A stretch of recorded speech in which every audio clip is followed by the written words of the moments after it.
bonjour. Tout d'abord, merci d'être ici. Et donc, pouvez-vous vous présenter et présenter votre entreprise, s'il vous plaît?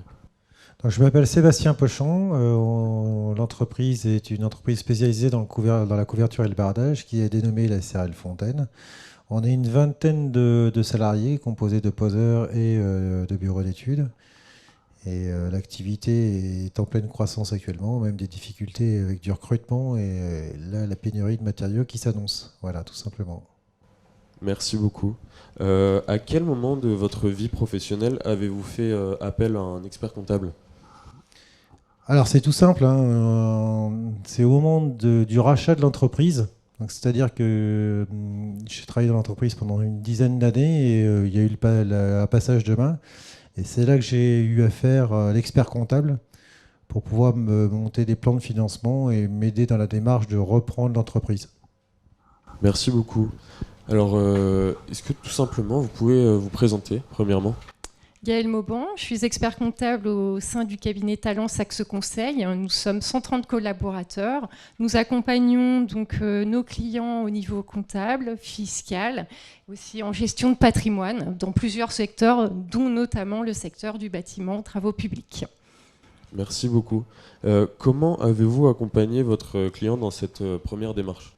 Alors, comme l'expliquait Sébastien, la première rencontre, ça a été lors du rachat de l'entreprise, avec tout d'abord la négociation du prix et l'évaluation de l'entreprise, et les négociations avec, bien sûr, entre l'acquéreur et le vendeur. Ça a été la première étape. La deuxième étape a été l'établissement d'un business plan. C'est un business plan qu'on avait fait en collaboration avec Sébastien, sur lequel on avait travaillé bien sûr sur l'activité prévisionnelle et tous les éléments de masse salariale. Ce document en fait est un document qui est la ligne de vie de l'entreprise pendant 3 ans et qui sert aussi pour obtenir les emprunts bancaires lors de l'acquisition de l'entreprise. La troisième étape a été bien sûr la recherche de financement pour l'acquisition de l'entreprise auprès des établissements bancaires, avec l'établissement, ce qu'on appelle d'un book bancaire, avec à la fois la présentation de l'entreprise Fontaine, la présentation du parcours professionnel de Sébastien, qui est très important pour obtenir les financements des entreprises, et puis bien sûr la présentation du document prévisionnel. Et la dernière étape a bien sûr été donc les accords de financement et le choix des financements qui ont été acceptés par les banques. Merci beaucoup. Suite à la reprise de votre entreprise, il y a maintenant plus de 5 ans, vous avez dû traverser notamment la crise du Covid. Et donc, quels ont été les impacts pour votre entreprise? Alors les impacts, il y en a eu plusieurs, hein. Il y a eu un impact net avec l'arrêt de chantier les uns après les autres, hein, parce que comme le Covid était là, on a été obligé d'arrêter les chantiers. On travaille sur des marchés publics et des marchés privés. Et on ne travaille pas avec des particuliers, donc c'était un arrêt net. Donc les gens se sont retrouvés en congé, en récupération de RTT. Après, c'était du chômage partiel avec les aides de l'État. Donc, le cabinet Axe nous a accompagnés justement pour faire tout ce qui était chômage partiel. Donc,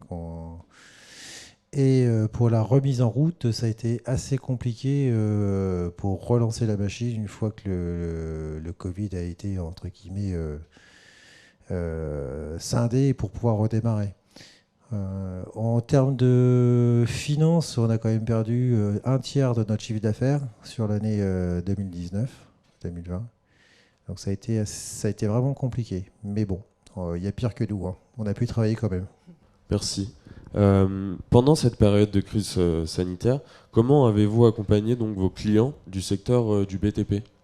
Pendant cette période, nous avons mis en place un phoning de tous nos clients, que ce soit le secteur BTP ainsi que les autres secteurs, mais particulièrement dans le BTP, pour savoir leur situation, quels éléments on pouvait mettre en place. Donc, comme l'a dit Sébastien, le chômage partiel. Donc, on a aidé nos clients à mettre en place le chômage partiel, à mettre en place aussi des prêts garantis de l'État, les PGE, et de les informer sur toutes les aides de l'État qui étaient possibles.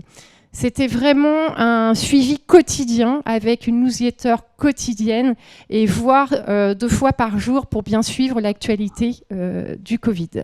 Aujourd'hui, le secteur est fortement impacté par la hausse des prix des matières premières. Premièrement, êtes-vous impacté? Oui, donc on est impacté sur les hausses des matières qui continuent encore de grimper là.